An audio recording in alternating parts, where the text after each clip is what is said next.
Welcome to the Acuprosper podcast, where we get smart, real, honest, and empowered about creating a thriving acupuncture clinic. I'm Katie Altnew, your host.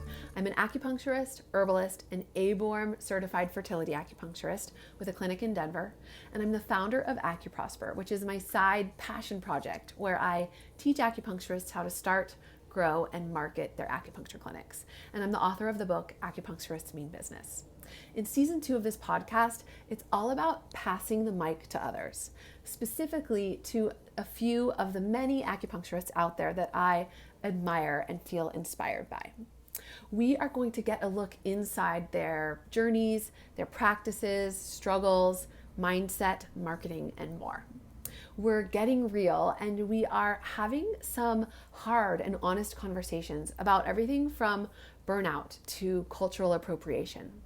My goal is to show that there are many paths up the mountain, that there's not one singular definition of success or way to get there, and to break down the taboos about discussing business in our healing field and our livelihood. If you'd like to see the video version of this podcast, you can find it on the blog at acuprosper.com. And it is pretty cool to see these acupuncturists' faces light up as they talk about their practices and their passion. Thank you for being here and for making this a safe space to share and explore these journeys and ideas. I hope it shows us what's possible and helps us to feel connected and supported. Without further ado, let's dive in. Hey guys, welcome to the podcast. Today I have a guest I'm really excited about. It's Lauren Curtin. She's an acupuncturist in Australia, just outside of Melbourne. And I have been following her for years now on Instagram, and I admire her so much. She is an expert in women's health and just creates such amazing educational content. And I am so excited to have her on to get to learn just kind of like the behind the scenes of her practice and her journey. So Lauren, thank you so much for being here today. Thank you for having me. I'm very excited to be here with you. So will you tell us a little bit about how you got started, what it was like building your practice, and what your practice is like now too? Sure. So I actually decided I was going to be in Chinese medicine and an acupuncturist when I was 17. So I was super young, and I'm honestly so grateful that I had that insight that young, because I don't know if I would have done it now, because I would feel like now it's such a big commitment to do the course and to invest that much time and money and energy. So I'm so glad that 17-year-old me was like, yeah, this sounds like a great idea. Did you have acupuncture? Like, did you experience the healing, like your own healing, or how did you decide that at 17? I had actually never even had Chinese medicine before I started studying it. So the first time I had an acupuncture treatment was in the student clinic at uni, once I'd already started studying. And this may be TMI, but it was for reoccurring UTIs, and it was heart heat transferring to the small intestine. And it was just something that would come and go a lot, and it would be very frustrating. And I had a treatment in the student clinic with a student that was probably in their 3rd or 4th year, and they completely went away, and I've never, had one really since then. So that was kind of my first real introduction into what a treatment is really like. Awesome. And how you can go with it. But no, I had never actually, I'd never had Chinese medicine. I had just been really drawn to it. I had heard about it, and I had done some reading about it, and I thought it sounded really interesting. But that was basically all that I knew. Mm-hmm. And then I just went to an open day at one of the unis, at the uni that I ended up going to, and that's when I really got an actual introduction to it. And I was hearing the lecturers who were also practitioners talking about Chinese medicine, and that's when I was like, okay, this sounds amazing. And then I didn't look back after that. That's awesome. Is acupuncture more common in Australia? Is it more mainstream there? It's pretty common. It's not it's pretty accepted. I feel like probably I'm also in a bit of a bubble. Yeah, me too. In an acupuncture bubble. But I feel like it's not that unusual, and a lot of dry needling is very common here too. So I feel like a lot of the time if I get patients, they may have had dry needling before, And they might be like, oh, if I ask them, have you had acupuncture? They'll say, I've had dry needling. Is that the same? And then I'll explain to them that it's not. But I feel like it's getting more and more common and very, accepted, at least in my little world, it is. Yeah, I think here too. Yeah, that's interesting. Yeah. I guess I just got that impression because I follow so many Australian acupuncturists that I'm like, there's so many Australian, great acupuncturists. So I wasn't sure. So after you went to school, did you know, or during school, did you know you wanted to go into practice for yourself, or did you think about that in school? What was your plan for that? My plan was to start working at someone else's clinic for sure. It wasn't even on my radar to open up my own clinic, because when I finished, I would have been 22 when I finished the course. So no, opening up my own clinic wasn't even a thing that I was thinking about. So I definitely wanted to find a clinic or clinics that I could work at. And that's what ended up happening. So I ended up being really lucky, and I got to work at 2 different clinics as soon as I graduated. And I'd actually set them up while I was in my final year of study. So I knew that was coming, because I can remember there was a few people that didn't have something lined up and they were getting a bit worried, or some people did that deliberately and they actually wanted a break after studying for a little bit and then they were going to go into it. But I had lined it all up so that I started practicing a couple of months after we graduated, and we got like our certificates and everything, and we were allowed to start. And that's when I jumped in. Nice. So smart to have that all lined up and to find a job. Yeah. I was very lucky. And so what's your practice look like now today? Yes. So now I work at one clinic. So I initially started off at 2 separate clinics. And I was splitting my time between the 2. And then maybe the last 3 years, I've been working solely at one clinic. But then at the start of 2020, I had the brilliant idea in January, before anything had started. No way.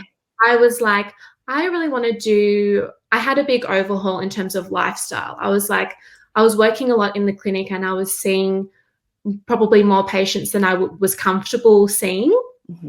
Because I'm still a new practitioner, and in terms of like managing, your energy, managing seeing patients, and then also having time for researching and learning more, and then also having a little bit of a life outside, just a little bit, a little bit of downtime. And so I was getting into a state where I was like, I'm actually approaching, slightly a little bit of a burnout situation. Like I could see that in the distance, like that's where I could be heading. Yeah. So I was like, okay, I need to rejig my lifestyle and my schedule so that it's more working for me.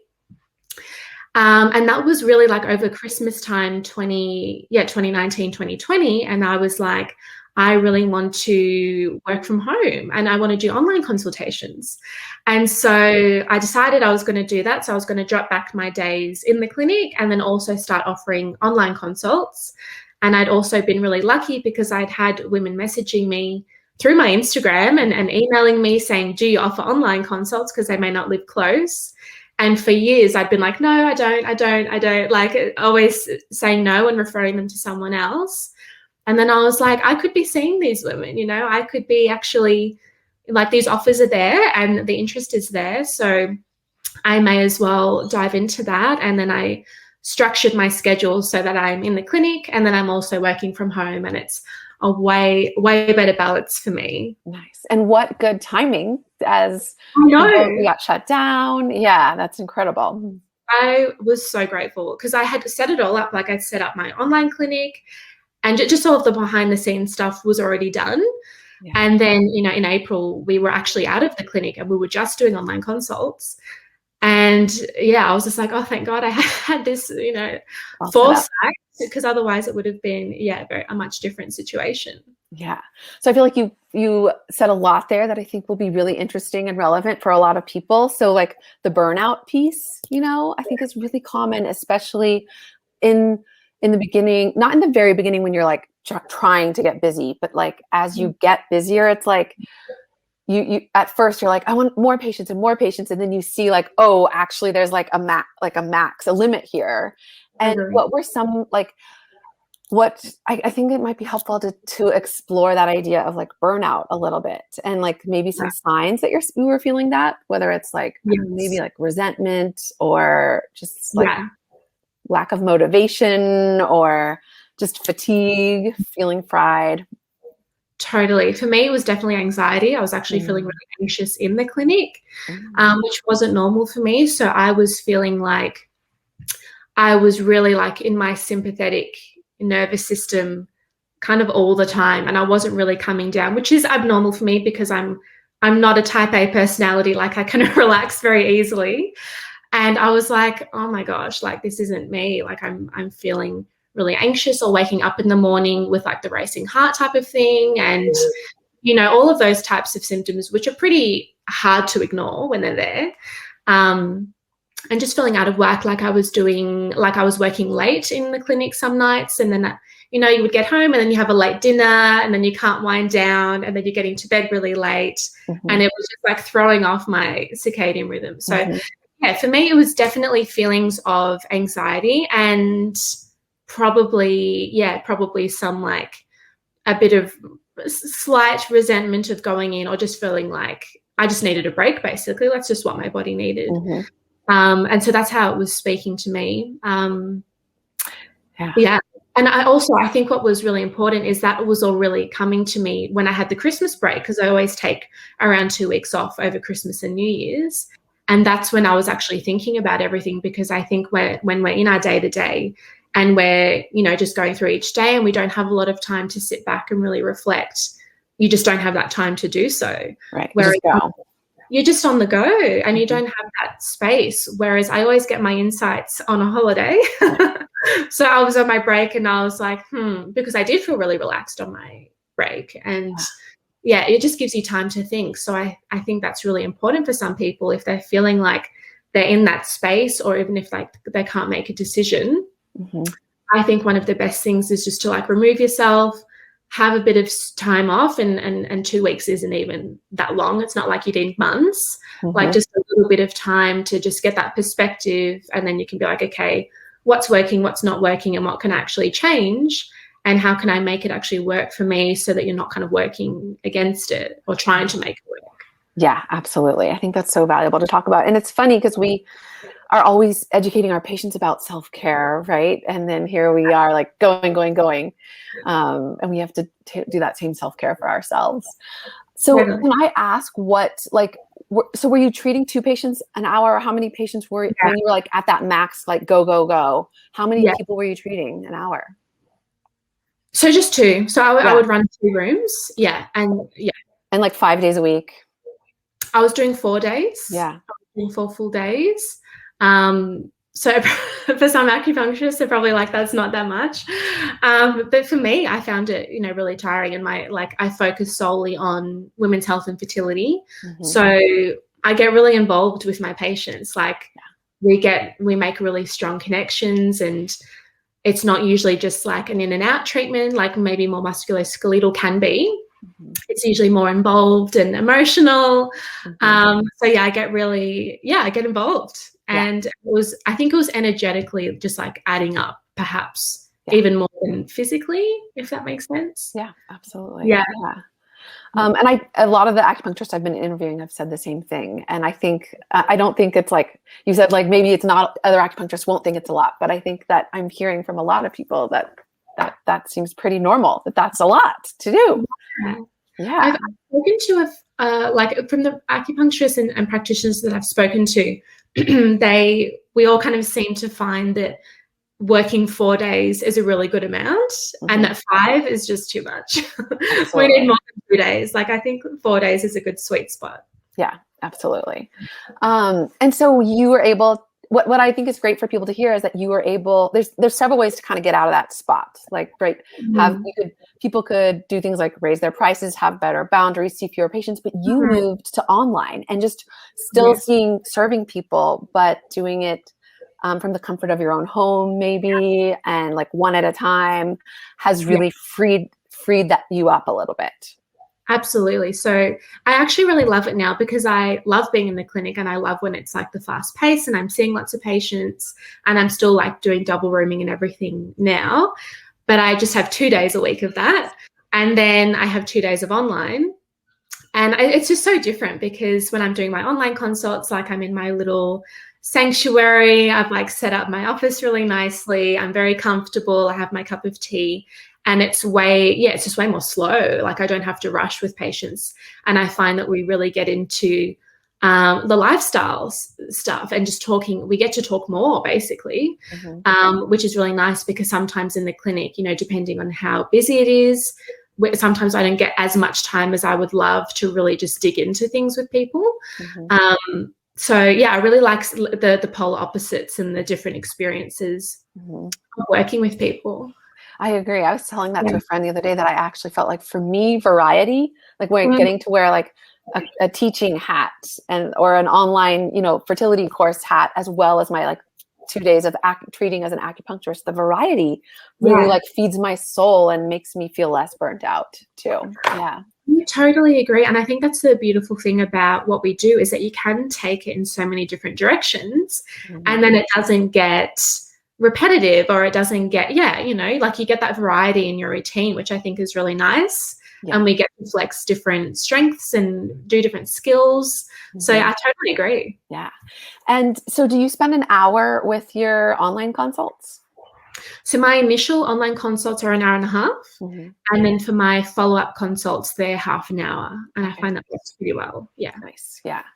And I think that your experience is great for people to hear because so often people think they can't separate our work and Chinese medicine from like getting our hands on people and the needles, but there's so much wisdom there in the lifestyle piece and the education that we do that there's a lot that you can do, like distance, just the education piece. And you do that so beautifully on Instagram, by the way. I love your videos that you do and can see how that translated really well for online consults for you. And I think you're a great model for that for other acupuncturists.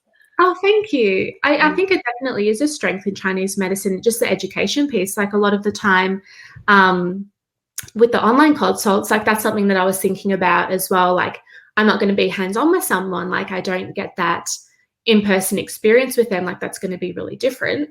Obviously, I can't feel their pulse or feel their tummy. But for a lot of women that I work with, it's the education piece, like talking to them about their menstrual cycle and educating them about their menstrual cycle and their fertility.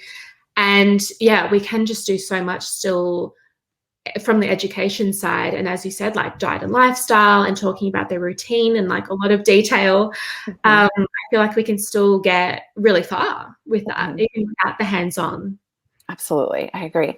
Have you thought about doing an online course in combo with like your consults? Yes, that's definitely something I want to get into next. I would really love to make a course because I'm sure that you've experienced as well. You're saying a lot of the same things over and over again. And I'm like, I would love to just like package this all up and send it to people. And sometimes I even think, I wonder if I could get people to have to do that first before they do a consult. So they kind of get all of the basics down first.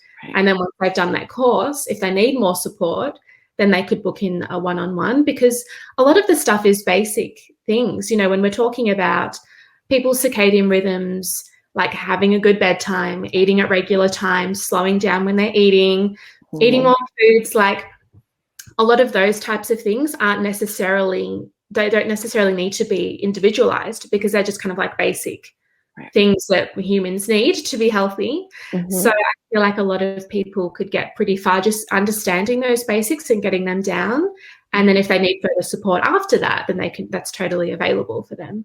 Yeah. And then you can go get even deeper with them because you'll have already covered that stuff. So you can go further in the consult. Yeah. Totally. Yeah. You're not having to spend time covering the basics in their session. That's already done. I like that idea. I like that idea too. That's neat. I can see what you do.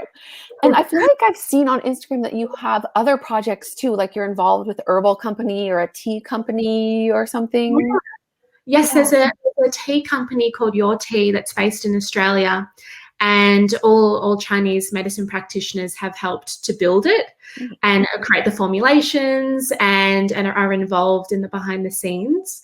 So I haven't made any of the formulations with Your Tea, but I provide them different things like blog articles and videos, just providing more education for their customers about Chinese medicine, Neat. which is really fun. Yeah, I love that it's so collaborative. What a cool like community building thing and resource for people. That's neat. Yeah. And is your partner also an acupuncturist? He is. So we met at school that we went to. I love that. That's so neat.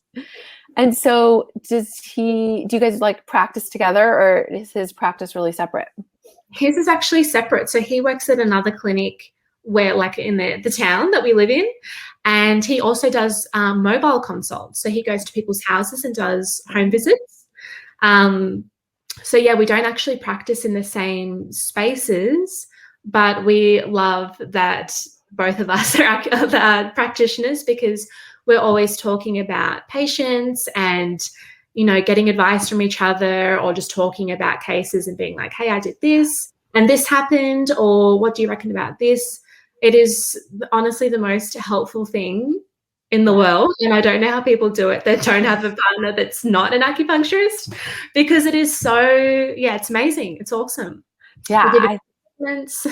I think that sounds so awesome. I love when I get together with my acupuncture friends and geek out on things like that. And it's not often enough. Yeah. Totally. Yeah. And sometimes you just want to like share some wins and be like, hey, guess what? Like Lee had a patient the other day, and they've been able to get off Crohn's medication that they've been on for 30 years. Wow. And just like sharing those wins, which is just so exciting. Yeah. And, you know, if someone doesn't understand what you're talking about, it's not the same. So yeah, it's really nice. That's really neat. That's awesome. So do you, the clinic you were working at, were there like lots of associates there, and did it have a receptionist, and you were like just getting to walk in and like do the acupuncture, do what you love? Yeah. So it's basically, like a contracting situation. So we get a percentage of the patients that we see, but it is like a walk in and walk out situation. Like we don't have to do anything else basically apart from treat, but we don't have a receptionist. So we do have to do our reception and answer the phones and all of that type of thing. But yeah, it's a really nice setup at the clinic that I'm at. That's awesome. And then as you got yourself set up to do online consults, was that like did you have to like do a lot of behind the scenes work to get yourself like ready to launch into that? It wasn't, I feel like it would be more work if I hadn't already had my Instagram account, because I found that was already kind of getting things going. Like I already had those requests there. If I was starting from scratch, it probably would have just taken longer. Mm-hmm. But in terms of the behind the scenes for setting all of that up, it didn't take that long. Like I really just had to find like my practice management software, and set up things like templates and like automatic emails, like all of those types of things. But once all of those initial behind the scenes were figured out, it just runs itself basically. So I don't really have to be doing too much in terms of the behind the scenes, which is really easy and nice. Yes, I'm so glad you said that, because I think it can feel overwhelming to people. Yeah. But once it's set up, it can just really run itself. Yeah. And you can make it as involved as you want. Like mine's probably pretty simple at the moment. Like I want to redo my website and I want to do a few different things to jazz everything up a little bit. But you can actually do it like a pretty basic and bare bones if you want to, or if you're pressed for time or something like that. Like it's definitely doable to do it kind of simply. Mm-hmm. Yeah. These days, the website software, building software things are just make it really easy to do on your own. Yeah, totally. And it depends what the setup is like in terms of advertising. Like I haven't done any like formal advertising at all thus far since I've finished my course. Yeah. Whereas for some people that may be something that they lean into more and spend more time with, I don't know, like Facebook ads or something like that. Mm-hmm. Whereas that would probably make it more complicated, whereas I haven't had to do that just yet. Mm-hmm. So, yeah, I think you can make it as complicated or as simple as you want. Totally. I love simple personally. Right. So it sounds like for you, Instagram has been a huge piece of your practice building.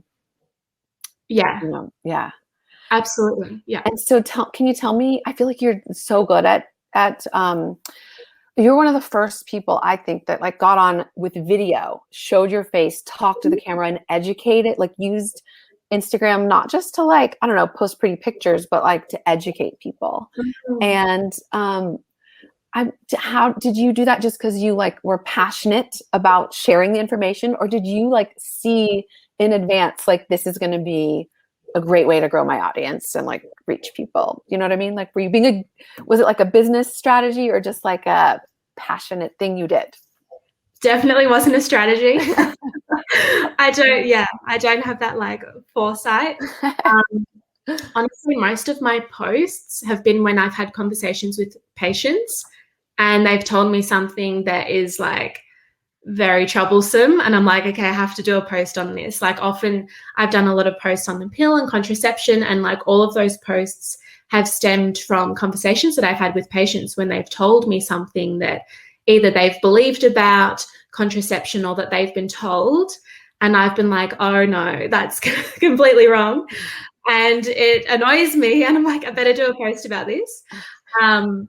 But I did find, like, when I started switching, because I've been posting on my Instagram for like 6 years, so it's been like a long slog. But at the start, it was more like pretty pictures and doing quotes, like back in the day. And then I really found when I started just providing more actual educational content and explaining things, that's when I found I got way more interest from people and way more questions and way more engagement when I felt I was just providing a bit more value in my captions or in my posts, rather than just saying like acupuncture is good for period pain or something. Like, if we explain like why period pain is there in the first place, I find that a lot of people that come to see me don't necessarily care that I'm doing acupuncture. They just want to see me, you know, they just want to, they've attached to whatever I've been talking about, and they can see, okay, I think this lady can help me. And I don't think they would mind if I was doing naturopathy or something else, you know. Like, a lot of the time it's more about seeing that we understand what's going on, and that if someone has a problem, they're seeing that we've had experience with that and we can see some kind of plan for them. And a lot of the time people don't really mind how they get to that end point, as long as they can get there. Absolutely. Yes. I see that with my Instagram too. Like, the more educational the content, the better. And I think one thing that makes it easier to do that for me is having a specialty. And it sounds like, I wonder for you, when you knew you wanted to be an acupuncturist at the age of 17, like, when did you know you wanted to focus on women's health? Like, how did that become your specialty? And yeah. Well, I've always been interested in women's health from when I was little. So I've always been really interested in periods and women's bodies and all of the changes that we go through. Like, I was very fascinated by that when I was little. So I was very excited when I got my first period. So I've always been very drawn to that. And so when I was studying Chinese medicine, it was just kind of like a natural progression that I was going to be interested in women's health and fertility. And so when I finished, I just went straight into specializing and really focusing in on women's health. So that was all very, very easy for me in finding a niche, because I know a lot of people can struggle because they might be interested in heaps of different aspects and might find it trickier to kind of whittle it down to just one thing. And I don't know if you necessarily have to. Like, a lot of amazing practitioners are really successful being general practitioners, but it potentially could be easier to just really hyper focus on one thing, so that you're known as that person to go to for like back pain, or you're that person for digestive health, or you're the go-to for fertility. But if you're a great practitioner, it probably doesn't matter either way. Right. I think so too. I think I always teach that, like, you can totally be a general practitioner, but for like any marketing education you do, that little message should be specific. And I think it's just because it allows you to get deeper. Like, it's one thing to be like, we can help with periods, but like with your examples, you could be like, here's what you need to know about like how birth control affects you, or like how one of your favorite posts of yours that I love is the one about like your app doesn't know when you're ovulating, or like it just helps you get even like deeper down into these interesting topics that you know a lot about, right? So, but you can treat all kinds of things. But when what you talk about, I feel like I love how you do like a deep dive into the nitty gritty of all that information. Awesome. And I think people love to read that too, and like prospective patients. And if they're seeing it over and over again from you as a practitioner, they're building up that confidence that they're like, okay, this person, it looks like they know what they're talking about and that they could help me. And I think that trust building is really important with our patients. Yeah, I totally agree. So is there anything that you like wish you knew when you were starting out practicing? Oh yeah. A lot of things I wish I knew. I mean, there's so many different things. I guess there's a lot of like good and bad things. I guess one of the good things is that I never knew how amazing it was going to be. Like I never knew how many amazing people I was going to meet and how my life was going to completely change, and all of these awesome opportunities that have come my way, like never would have like predicted that at all. So that has been absolutely wonderful. And from the other side of things, I didn't know in terms of like having healthy boundaries, how important that was going to be as a practitioner, because that's something I think we all have to really exercise at some point. And that can be a learning curve for some of us in understanding how to have like really good boundaries. And that can be like not overbooking yourself, not checking your emails at 9 p.m, like all of those kind of things we have to learn along the way.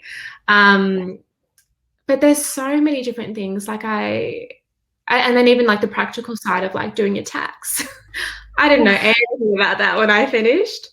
But also just the different options that we have as well. Like I don't think I truly knew when I was studying. Like I think I had some idea, but I didn't truly know how many options that we really have. Like we have the option to be in clinical practice, which is obviously important, but then we also have the option to do other things with our knowledge. Like I've had friends that have gone into like product development and make amazing Chinese medicine-based products, and people that go into like writing books or doing my online things like writing courses or writing for magazines or just sharing their knowledge in other ways. Like I think that's really exciting for students to know that there are so many options. And if you don't see yourself as being like a 9 to 5 days a week practitioner, like if you're wanting more flexibility, that is totally possible. And we do have so many different ways that we can go about sharing Chinese medicine and sharing our knowledge. I love that. That's such a good message. It's so true. Because I think we kind of have this one kind of model of practice modeled for us, and we think that's like the only thing we can do. Yeah. Yeah. And then like you, like teaching, like we can go into teaching or lecturing. Like there's so many, like we can make our own jobs really if we want to, which is awesome, which is super exciting. And I think more people want that, want more flexibility and more variety. Mm-hmm. And I think it'll benefit the world too, as like this wisdom from Chinese medicine infiltrates society in more ways, right? Yeah. Exactly. Yeah, I love that. Did you ever experience like the imposter syndrome or insecurities and doubts? Oh my gosh, totally. I still experience that. I think like actually that's one of the things I wish I had have known when I was studying, is how much everything and our confidence is just going to come in ebbs and flows. Because I think when we start out, we're like, okay, we've been studying, for however many years, and we feel pretty good. And then we go into the big wide world and we start treating patients, and, you finish your course with a certain amount of knowledge. And for me personally, I learned 10 times the amount, like the first year that I finished compared to the 4 years that we spent studying. I feel like the real practical hands-on learning is so invaluable. But I've been doing that the whole time that I've been practicing, just like feeling like, okay, I feel like I've got a pretty good handle on things. I feel like I know some things. And then there's some days where I'm like, I don't know anything. I've never helped anybody. and then it comes back around and you're like, oh, I actually, I know some things and people are getting better. This is always ebbing and flowing. And I think that the more that you learn, the more, obviously you realize that you don't know. And then it's just constantly up and down. But I think that's super, super normal. Like I feel like if a practitioner thinks that they know everything, or that they are feeling really good or really confident in their knowledge and never have doubts or never feel like that there's not more to learn, then that's probably more of an issue than feeling like you don't know enough, because I think there's just always more to learn. And I think that's just very, very normal if people have, a bit of if their confidence shakes a little bit in terms of what they learn or what they know. Yeah, thank you for saying that, because I want to normalize that. I hear that so much from my students that really can hold people back. And I just want people to like move on in spite of that. Totally. And at the end of the day, we're just humans. Like we can never know everything, and we're just trying our best, and sometimes we get it wrong. And you just try to learn from that. And I don't think that should hold anyone back, because we're always just learning and going through those spirals. Yeah, I love that. And I love hearing from people who, I don't know, that are so inspiring, like you, and that I admire so much, that like even you feel that. Most people I think feel that. Yeah, it's really helpful. Yeah. And perhaps even for people with social media as well, because I feel I can only imagine now if I was studying now and looking at a lot of practitioners on Instagram or on social media, I'd be like, wow, I will never, get to that point. So I can understand that could probably feel really intimidating. So, you only know what you know at the time, and not to compare too much to like what other practitioners are doing, or feeling like if they've said it, then it's like, why bother I say it then, you just have to be your own person. That's a good point. I hadn't thought about that it might be even harder now with like Instagram and social media. That imposter syndrome might feel even harder than when we first started, Yeah. That's interesting.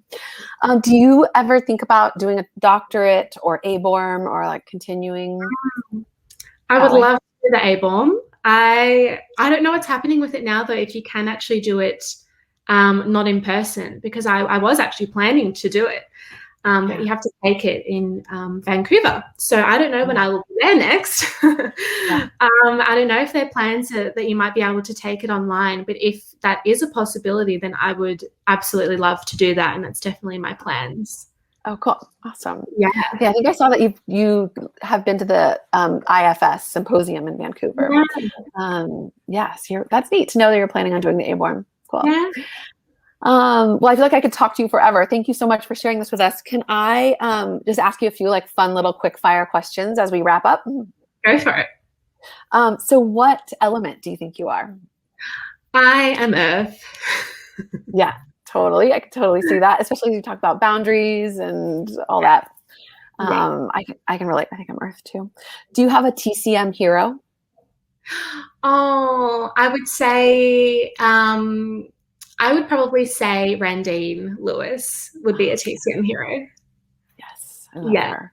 I just took her pulse course, and it was awesome. Ooh, amazing. Like a little hour-long pulse course about how you can feel like the communication between the organs. I was like, it was awesome. She's amazing. She's very special. Yeah, she's awesome. And what do you eat for breakfast? Oh, I have bone broth every morning. And I know I'm a terrible TCM practitioner, but I do have a room temperature smoothie. I know. But then I will usually have like eggs and avocado and maybe some grass-fed sausages. So I also, have the warming, nourishing food too. Nice. I love it. I love hearing about people's breakfasts.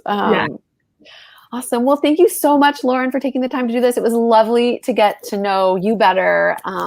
And to like hear more about your work and all that you're doing. You're doing awesome things. So thank you. I appreciate it. I appreciate you.